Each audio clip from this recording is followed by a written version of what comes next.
Hello everyone, myself Dr. Harisankar Singh, and in this video we will discuss about the displacement current, and this is basically one of the most important hypotheses of the Maxwell. So let's start. As I told you in the previous video that Maxwell current equation for electrostatic field will be modified in time varying situation to satisfy its condition. You can recall the Amperes law in differential form is here. So the Amperes law is basically del cross H is equal to J plus del D by del T. And this is the equation of Maxwell in the time varying field, where J is the conduction current density and del D by del T is displacement current. So on integrating the Amperes law, then we can write surface integral del cross H dot ds is equal to surface integral J dot ds plus surface integral del D by del T dot ds. Upon the simplification, here we can change the left hand side of the Amperes law.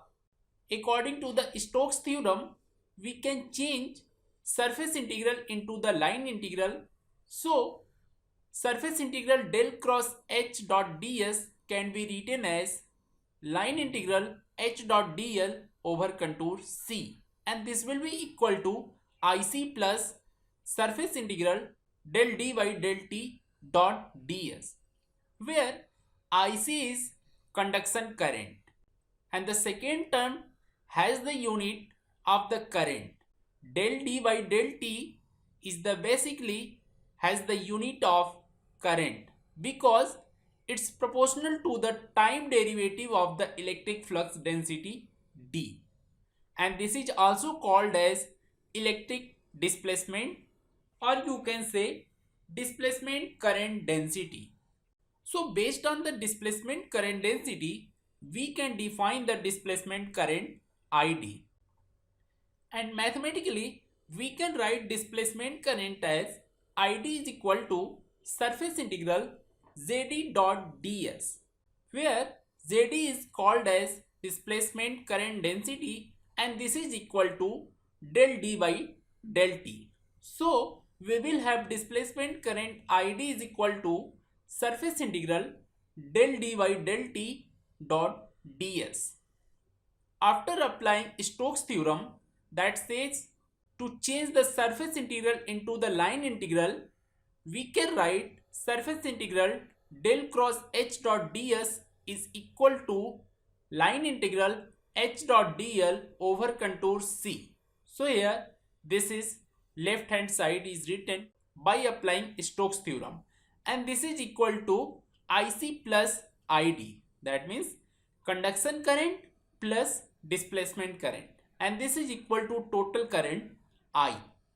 And in the electrostatics, we know that del D by del T is 0. That means electric field is conservative in the nature, and therefore we will not have any displacement current. So total current will be I is equal to IC. So the concept of displacement current was introduced by James Clerk Maxwell when he formulated the unified theory of electricity and magnetism under time varying condition. So we must understand what is the displacement current and how it can be interpreted. Let us consider following parallel plate capacitor to understand the physical meaning of displacement current. Here the capacitor having two plates and connected with the source VST, and the positive terminal of the source is connected to the upper plate of the capacitor and minus terminal is connected to the lower plate of the capacitor. And here we have considered two imaginary surface, that is S1 and S2. S1 is the imaginary surface cross section of the conducting wire which is connected from the source to the capacitor, and cross section of the capacitor which is imaginary surface S2, is lies between the two capacitive plates. And this circuit simple has two main things, that is a capacitor and a AC source. AC source VST is given by V naught cos omega t. This is basically AC source, so we can have V naught cos omega t form.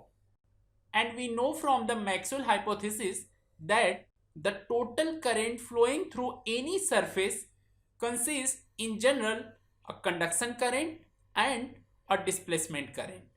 So what is the role of displacement current to satisfy the equation of continuity? So let's understand. The conducting wire is connected from the source to the top layer of the capacitor. The positive terminal of the Vs source is connected to the top layer of the capacitor. So due to the perfect conducting nature of the wire, we will have E and electric flux density D is 0. Therefore, we will have displacement current through the conducting wire is 0. That means I1D is equal to 0.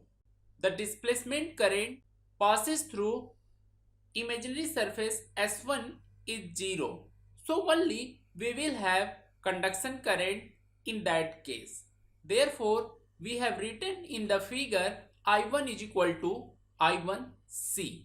So as for I1C, we know as I1C is equal to C dVc by dt. That is how much current is traveling through the conducting wire towards the capacitors. And we know that Vc is source and it is defined as V naught cos omega t. After differentiating with respect to t, we will get I1c is equal to minus c V naught omega sin omega t. Here we don't have any displacement current.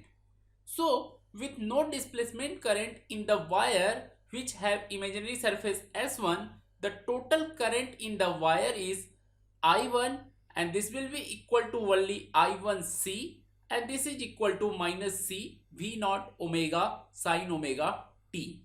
Now we want to calculate the current through the capacitor, where we only have the perfect dielectric with permittivity epsilon between the capacitor and the conductivity is 0.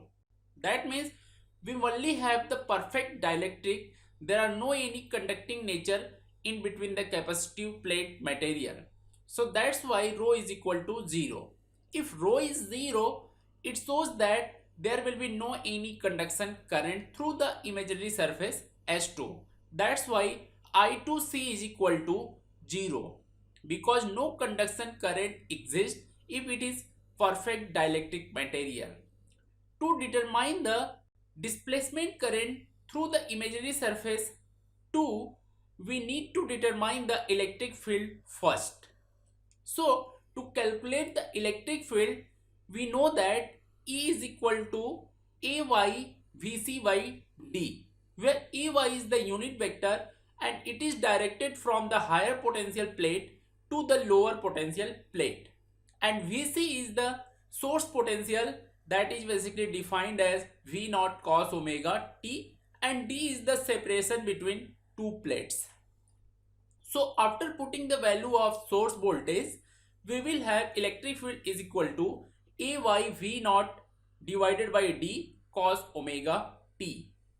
Therefore, the displacement current in the dielectric is I2D is equal to integral A del D by del T ds, where A is the area of imaginary surface S2, and we know from the Gauss law equation D is equal to epsilon E, and we have already calculated electric field E. Therefore, we can write as I2D is equal to integral over A del by del T AY epsilon V naught by D cos omega t. Here V naught by T cos omega t is the value of electric field dot AY ds. After differentiating with respect to T and integrating and putting the value of area ds, we will have I2d is equal to minus epsilon a by d v naught omega sine omega t. And we know that epsilon a by d is defined as a capacitor. So we can write I2d is equal to minus cv naught omega sine omega t. And this is equation is same as which we have calculated for the conduction current it is traveling through the conducting wires. And from this equation it is apparent that expression for displacement current in the dielectric between the capacitor is identical to the conduction current in the wire that we have already calculated as I1 is equal to I1c, and this was equal to minus cv naught omega sine omega t. This conduction current through the imaginary surface S1 is same as displacement current through the imaginary surface S2. Then the fact that these two are equal ensures that continuity of the total current flowing through the circuit. The same current value shows that there are no any discontinuity in the current even the two different medium are lies between the current. Even though the displacement current does not transport free charges, it nonetheless we have like a real current.